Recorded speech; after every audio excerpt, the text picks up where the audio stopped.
제가 만약 장관이 된다면 차관으로서 만나야 할 분 아니겠습니까?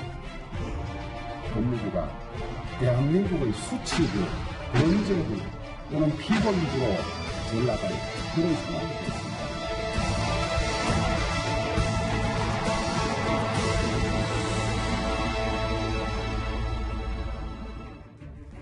예, 월요일 뉴스탑10 바로 여기부터입니다. 이용구 법무부 차관의 변호사 시절 음주 폭행 사건이요. 그동안 알려지지 않았던 일부 사실들이 매일매일 새롭게 공개가 되고 있습니다. 피해 택시기사가 당시 경찰에 관련 영상을 보여줬는데도 이를 경찰이 무시했고 경찰관이 영상을 못 본 걸로 하겠다 이런 말까지 했다는 주장도 나온 겁니다. 먼저 피해 택시기사의 목소리부터 들어봐야 할 것 같습니다. 블랙박스 업체 사장이 입학을 했는데 그리고 이제 나한테 또 입학을 했는데 하면은 보여주게 되죠. 운전이나 뭐 이런 건 CCTV 가릴 필요 없이 법원에게 처분을 해야 된다. 운전자가 이거를 카메라 같다고 그랬나? 제가 좀 가져와 줄 수 있겠지. 근데 제가 없어지는 거 아니에요. 이 내용으로 좀 시작을 해보겠습니다. 이현정 의원. 네. 경찰은 정말 알고 있었다. 여기 이 사연, 이 대화만 재구성을 하면 블랙박스 보건업체로부터 영상이 있다는 얘기를 들었다. 그래서 해당 택시기사가 휴대전화성 영상을 공개했더니 못 본 걸로 할게요. 라는 주장이 나왔다는 겁니다. 이런 걸 두고 이제 점입가경이라고 이야기를 하죠. 이 사건이 어떤 면에서 보면 이용구 차관의 택시기사 폭행 사건이었는데 이게 점점점 어떤 면에서 보면 경찰이 봐주기 수사를 한 거 아니냐는 지금 의혹이 일파만파 커지고 있는 것 같습니다. 특히 이 사건의 핵심이었던 지금 블랙박스의 영상 자체가 경찰은 처음에는 이 영상을 확보하지 못했다라고 이야기를 했어요. 그렇죠. 근데 알고 보니까 이 택시 운전 같은 경우에 이 전문업체에 가서 받고 또 그 영상을 자신의 휴대전화로 찍었다는 거 아니겠습니까? 이까지는 좋습니다. 또 이 문제는 뭐냐면 그럼 경찰 수사관이 이 영상을 봤다는 거예요. 봤는데 또 더군다나 여기서 이야기는 경찰이 못 본 걸로 할게요라고 이야기했다는 겁니다. 과연 이게 어떤 면에서 귀찮아서 그런 건지 아니면 이 사건과 관련해서 뭔가 봐주기 위해서 영상 아예 못 본 걸로 하겠다 이렇게 이야기를 한 것인지 이 사건 자체가 보면 점점 더 어떤 권력형 봐주기로 사건이 좀 진화하는 것 같습니다. 하나 더요, 이현정 의원님. 여기 보면 영상 못 본 걸로 할게요 라는 경찰의 말은 택시기사의 일단 일방적인 주장이거든요. 근데 여기 보면 차가 멈춰 있네요 라는 얘기를 경찰이 했다는 건 경찰이 특가법을 적용하기 쉽지 않아서 원치 않아서 이런 걸 했다 이런 생각도 들 수 있는 거 아닙니까? 그러니까 이제 경찰이 처음에 이 법을 단순 폭행으로 오유를 할 때는 헌법재판소의 결정을 근거로 해서 차가 정차 중일 때는 이게 어떤 면에서 보면 특가법이 해당이 안 된다라고 주장을 해왔어요. 근데 지금 법에 보면요 운행 중이라게 돼 있습니다. 근데 운행 중은 뭘로 바뀌었냐면 운행 중은 승차와 하차 개념을 다 포함하고 있는 개념이 바로 운행 중이라는 걸 돼 있어요. 근데 예. 아마 경수사관이 이거를 제가 볼 때는 이제 간과한 것 같습니다. 더군다나 당시에 이 택시기사 같은 경우에 본인이 우리가 이제 이 속도 레버를 D로 해 있었고 브레이크를 밟고 있었다고 이야기를 했지 않습니까? 그렇죠. 그러니까 차가 멈춰 있었는 이야기는 정차해 있었다. 즉 운행 중이 아니었다는 것을 상징적으로 이야기하는 것 같고 그래서 단순 폭행으로 했다고 주장하고 있는 것인데 이것 또한 경찰이 법을 잘못 알고 있는 것이죠. 이것도 어떤 면에서 운행 중으로 볼 수가 있는 것이고 이럴 경우에는 특정 문제 가중처벌법을 의율해야 되는데 의율하지 않고 그냥 단순 폭행으로만 끝냈기 때문에 이 사건이 상당히 문제가 있는 겁니다. 그러니까 저 말 한마디 차가 멈춰 있네요. 멈춰 있었네요. 못 본 걸로 해주세요. 이 한마디에 어쨌든 나중에 봤을 때 서둘러 덮으려는 흔적이 있었다 이렇게 볼 수 있다. 그렇게 저는 보고 있습니다. 김태현 변호사님, 저하고 달력을 한번 같이 봐야 될 것 같은데 저희 제작진이 이 해당 이 사건이 어떤 시간대별로 흐름이 있었는지 저희가 모아봤거든요. 11월 6일 폭행 사건이 발생했고 7일에 택시기사가 뭐 본인 방어권 차원도 있어야 되니까 블랙박스 영상을 보고 난 걸 본인이 찍은 거예요. 근데 이용구 차관과 만나서 영상을 삭제해달라는 부탁을 받았는데도 택시기사는 영상을 삭제하지 않았어요. 일단 여기까지. 그리고 택시기사가 1차 주소에서 경찰이 블랙박스 업체와 통화를 했고 다시 2차 주소에서 여기까지 주장입니다만 경찰이 못 본 걸로 할게요. 그러니까 경찰이 요구해서 블랙박스 영상을 보여줬고 보여줬으니까 본인은 어쩔 수 없이 얘기했고 못 본 걸로 할게요. 그 다음에 서둘러서 내사 종결이 됐다. 이 흐름 저희가 어떻게 받아들이면 됩니까? 글쎄, 이제 이런 거 제가 처음에 저 폭행사가 발생하고 영상 복원하고 그 다음에 저 이용구 당시 변호사죠 만나서 합의하고 그때까지는 정상적으로 흘러간 것 같아요. 예. 보시면 달력을 다시 한번 보시면 경찰에서 1차 조사하고서는 저 블랙박스 업체와 통화하고 한 거 이때까지는 정상적으로 간 거예요. 만약에 제가 이 사건 처음 터졌을 때도 말씀을 드렸는데 9일날 1차 조사할 때 경찰이 이미 8일, 9일 주말에 야 이거는 전 법무부 법무실장이니까 우리가 덮어야 된다. 가정이에요. 그렇게 마음을 먹었다면 택시기사 부를 필요도 없습니다. 아마 안 부르고 그냥 전화로 수사본고 형태로 해서 합의 봤으니까 그 상태에서 그냥 입건하지 않고 내사 종결이든 각하 처리 이렇게 해서 처리를 했을 거예요. 만약에 네. 저 타이밍에 봐주려고 했다면. 그런데 어쨌든 택시기사분을 소환 조사를 하고 그러니까 사실은 이미 합의까지 봤음에도 불구하고 소환 조사를 하고 거기서 진술조서 다 쓰고 그리고 블랙박스 업체와 통화까지 해서 블랙박스를 확보하려고 하고 하면 굉장히 많은 저때까지는 정상적으로 수사가 된 겁니다. 그렇죠. 근데 이제 수요일, 목요일 되면서 서초경찰서에서 무슨 일이 있었을 가능성이 있다. 예. 화수목. 저 때부터 갑자기 경찰의 수사지가 확 꺾이는 거거든요. 수요일 날 보시면 경찰의 2차 조사 때 예. 가장 중요한 블랙박스를 이거를 택시기사 입장에서 보면 복원까지 해서 보여준 것이거든요. 그렇죠. 어떻게 보면. 복원까지 해서 제출했습니다. 근데 그거 봤는데 안 보는 걸로 할게요 라고 얘기를 한 거예요. 이건 두 가지죠. 첫째는 이걸 만약에 정식으로 증거로 받게 되면 그거 조서에다가 그거 붙이고 그거 분석한 거 수사보고 써야 되고 그리고 그걸 가지고 이게 정차 중인지 아닌지 판단해야 되고 경찰에서 할 일이 되게 많습니다. 그러니까 경찰 입장에서 아이고 그냥 단순 폭행으로 해가지고 합의 봤으니까 그냥 처리하면 되는데 이거 블랙박스까지 저 영상까지 내버리면 이거 여기에 대해서 내가 또 판단해야 되고 일이 많아 귀찮다. 나 대충 할래. 이거 하나. 1번. 그게 아니면 뭔가 이거를 정식으로 자료를 제출받아서 기록에다가 첨부하면 안 된 다른 이유가 있었든지 소위 말해 이거를 외부에서 어떤 요청이나 압력이 있었든지 저는 둘 중에 하나일 거라고 봅니다. 그게 아니라면 피해자가 참고인이 낸 거를 안 붙일 이유가 없잖아요. 기록에. 안 본 걸 한다는 얘기는 기록에 편찬 안 시키다는 얘기니까.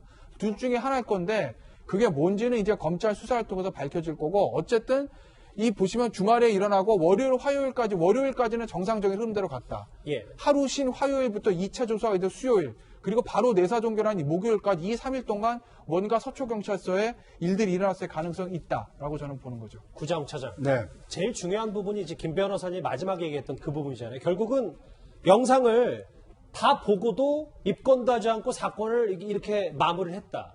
그러면 정말 경찰 말대로 현장 책임자 수사관의 단순한 보고 누락인지 아니면 윗선이 개입이 돼 있는 건지 이걸 좀 알아봐야 될 것 같거든요. 네.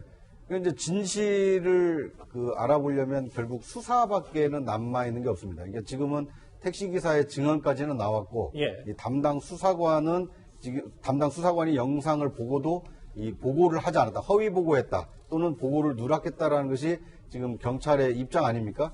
그런데 지금 진상조사단이 꾸려졌기 때문에 당시 수사를 했던 수사관 그리고 그 수사관의 그 지휘선상에 있는 팀장, 과장, 서장이 과연 보고를 받았는지 여부 그리고 윗선이 만약에 영상 그 존재 유무를 알고도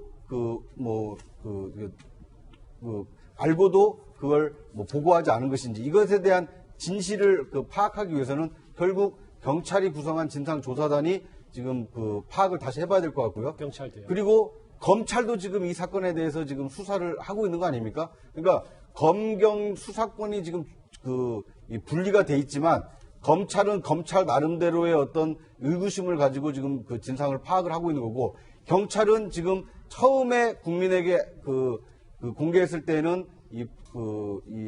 이용구 차관의 어떤 그 폭행 영상이 없었다라고 어떻게 보면 국민에게 허위 보고를 한 거 아닙니까? 예. 이 허위 보고를 한 과정에 대한 진상을 명명백백하게 밝혀야 되기 때문에 아마 경찰도 이 경찰의 명예를 걸고 아마 수사를 해야 되는 상황에 몰려있다 이렇게 볼 수 있을 것 같습니다. 말씀처럼 뒤늦게 진상조사를 하고 있는 경찰과는 별개로 검찰은 봐주기 수사에도 수사력을 집중하고 있습니다.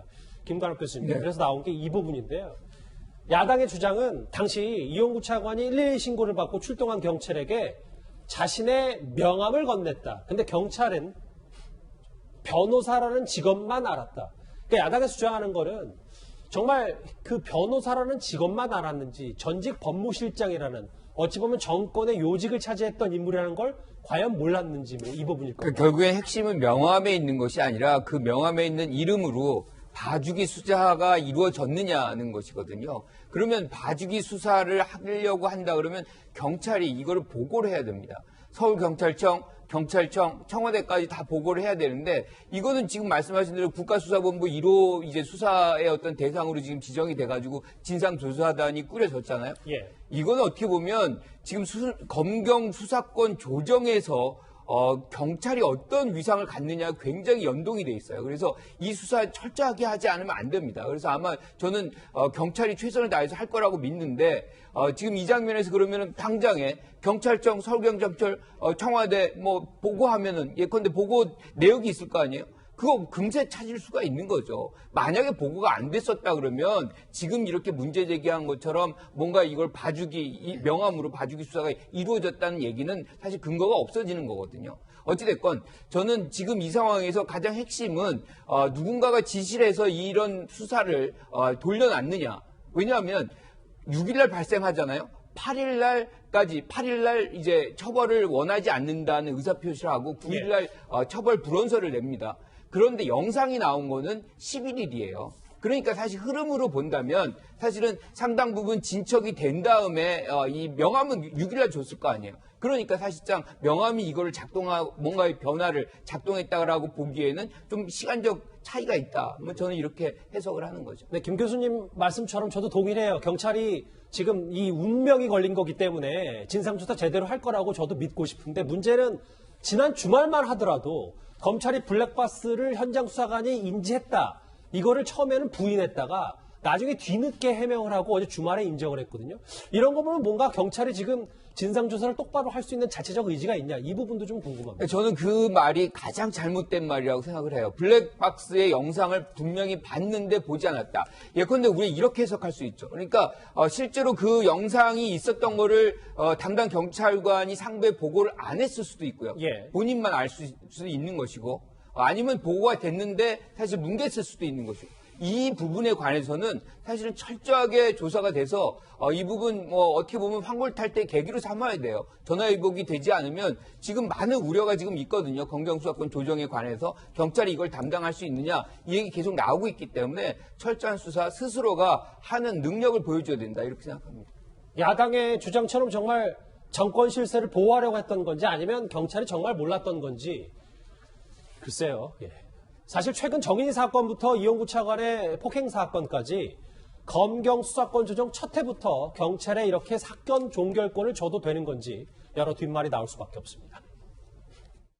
검찰이 족쇄를 벗어나서 어엿한 수사권의 주체로서 활동을 해야 되는 이 시기에 경찰의 수사를 믿겠습니까? 검찰만 쳐다보죠, 검찰만.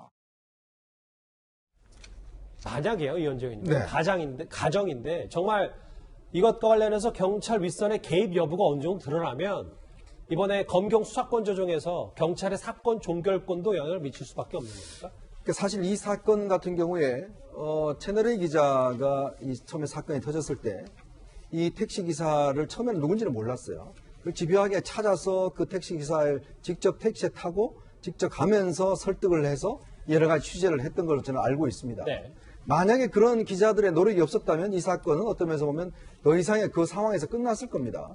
근데 이제 그런 증언을 받아냈죠. 여러 가지 이야기를 하는 과정에서 동영상 내가 찍었다라든지 이런 이야기를 하면서 이 사건에 지금 이제 문제가 불거졌는데 그동안 경찰 수뇌부는 계속적으로 이제 기자들에게 브리핑을 하면서 이 사건 처리에 전혀 문제가 없다. 그리고 이 사건 법률 적용도 제대로 됐다. 이렇게 이야기를 해왔어요. 근데 지금 언론들이 이 사건에 대해서 추적하고 하면서 결국 이런 진실을 밝혀내니까 이제서야 이제 국가수사본부에서 진상조사를 한다라고 이야기를 하고 있지 않습니까? 자, 그러면 우리가 지금 경찰에게 수사권을 그동안 검찰이 6가지 수사만 하고 나머지를 많이 넘겨주는 수사권 조정을 이번 올해부터 실시를 했습니다. 나름대로 지금 뭐 추미애 장관이나 이 정부의 관계자들의 목표가 결국은 검찰의 수사권을 없애는 거예요. 근데 만약에 생각해 보십시오. 경찰이 만약 이 사건과 관련해서 과연 이 사건이 그냥 단순 폭행입니까? 아니면 특가법상 적용해야 됩니까? 라는 걸 검찰에다 물었다라면 이 사건은 어떻게 됐을까요? 저는 분명히 달라졌을 거라고 봅니다. 즉 어떤 면에서 이 사건은 처음부터 경찰이 그냥 단순 폭행으로 정리하고 내사종결을 끝내버린 사건이에요. 예. 검찰에 보고도 하지 않았습니다. 만약 이렇게 어떤 면에서 보면 거기에 검찰이라는 새로운 어떤 데스크가 있었다고 한다면 이 사건은 그냥 쉽게 어떤 면에서 지나지 않았을 거예요. 정인이 사건도 마찬가지입니다. 3차례에 걸쳐서 경찰에 신고를 받았지만 경찰에서 그냥 문제 없다라고 다 끝내버렸지 않습니까? 박원순 시장 사건도 마찬가지죠. 결국 법원에서 그 사건을 결론을 내렸지 않습니까? 네. 그렇기 때문에 과연 지금의 문제는 경찰이 수사에 어떤 종결 가질 수 있는 능력이 되느냐 여부에 대한 것이죠. 근데 지금 여권은 어떻습니까? 지금 검찰개혁 TF를 만들어서 아예 검찰의 수사권을 다 없애려는 걸 추진하고 있습니다. 과연 이게 지금 상황에 맞습니까? 과연 그만큼 경찰의 능력이 된다고 판단하는 건가요? 모든 것들 자꾸 이렇게 정략적으로 가니까 검찰이 싫으니까 자꾸 하니까 이런 사건들이 뻥뻥뻥 터지지 않습니까? 과연 이걸 어떻게 감당해내죠? 야당에서도 이용구 차관을 이제부터 본격 겨냥하기 시작했습니다. 오늘 주호영 원내대표 목소리 들어보겠습니다. 차관도 특가법 해당 사항이 될 범죄를 저질렀음에도 불구하고 덮인 채 차관이 되고 증거를 인멸하고 또 피해자를 예소하려 하는 그런 사람입니다. 문재인 대통령께서는 박범계 장관 후보자 내정을 즉시 취소하고 또 이용구 법무부 차관에 대해서는 즉시 경질한 다음에 두 사람 모두 제대로 된 수사와 재판을 받아야 할 걸로 보여집니다. 이용구 차관 즉시 경질해라 오늘 야당의 목소리인데요. 구정 차장. 네. 오늘 출근길에서 그래도 또 이용구 차관이 여러 가지 얘기를 했는데 특히 그중에 좀 눈에 띄었던 건 고위층, 경찰 고위층과 이 사건 관련해서 연락한 적이 없다 이렇게 얘기를 했습니다.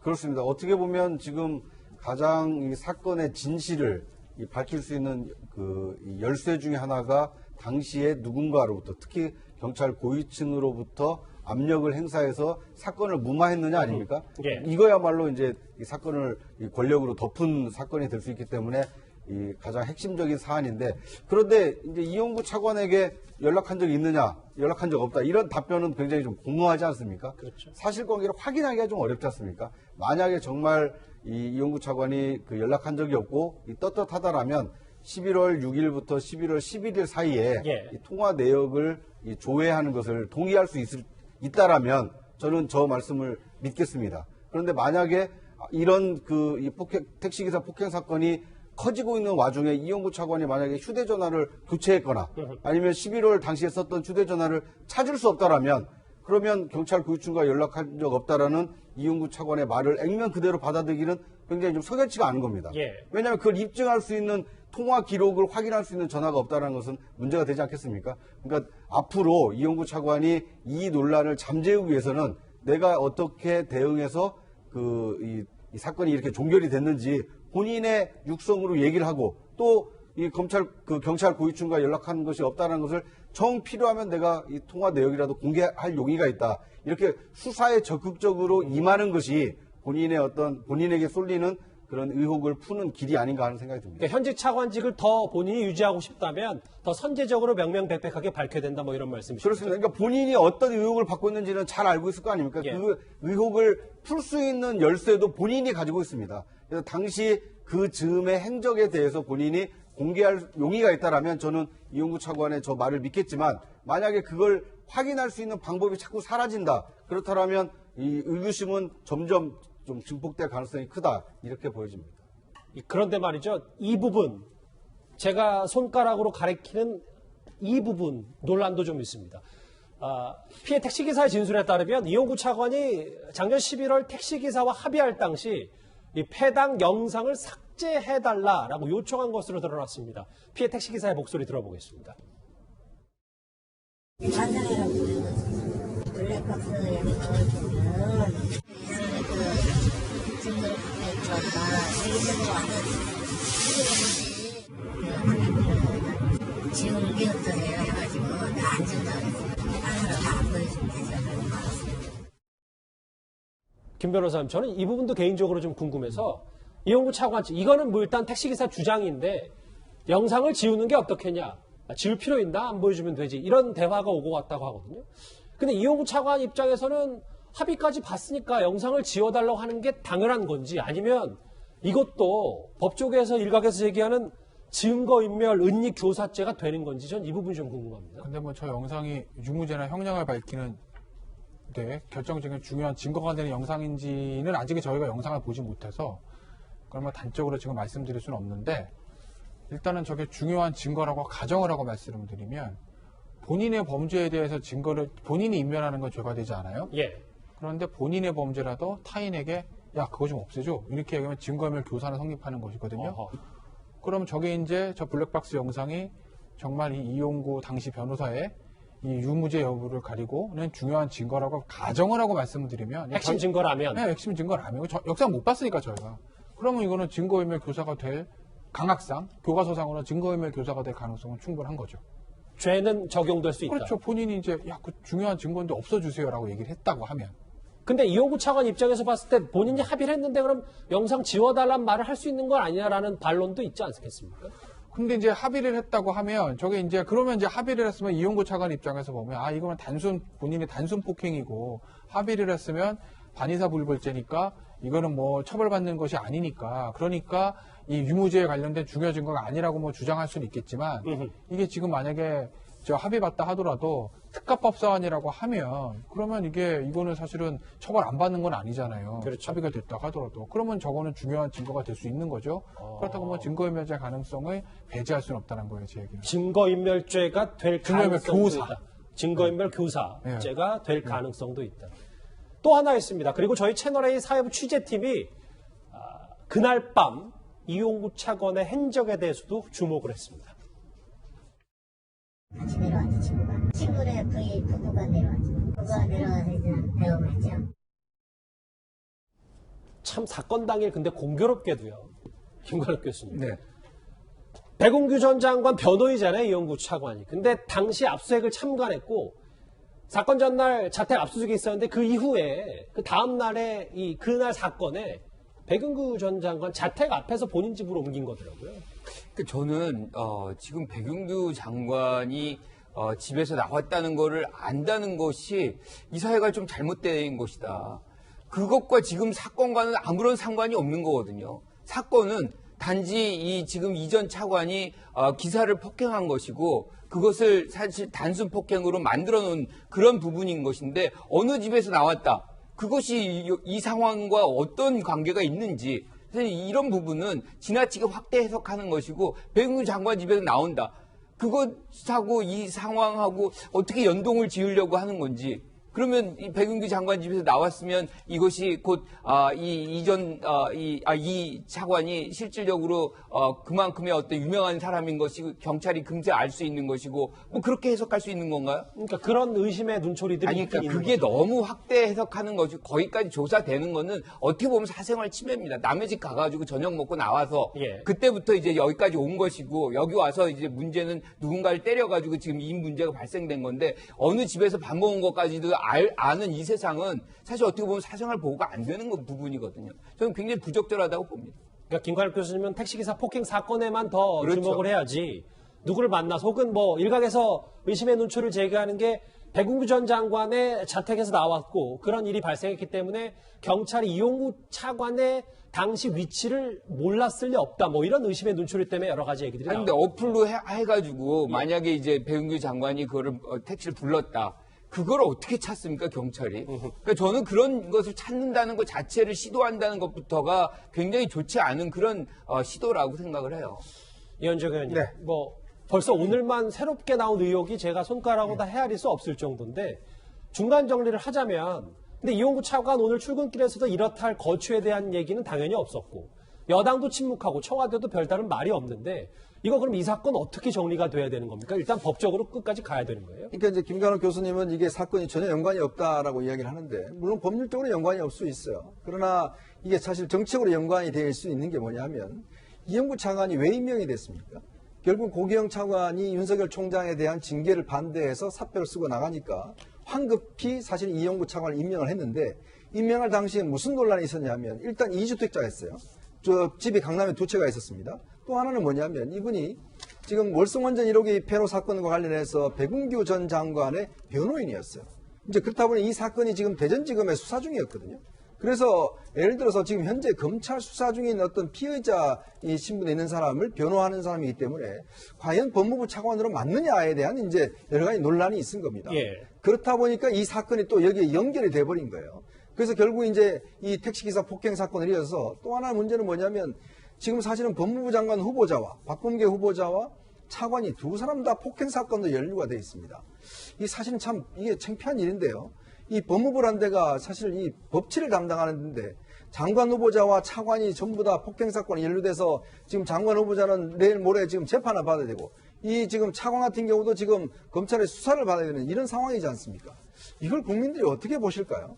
그러면 문제는 뭐냐면 지금 여당에서는 검찰개혁 TF를 만들어서 끊임없이 지금 검찰의 수사권을 경찰로 넘겨줘야 된다라고 이야기를 하고 있어요. 예. 저는 여당이 좀 더 이 문제를 냉정하게 봐야 됩니다.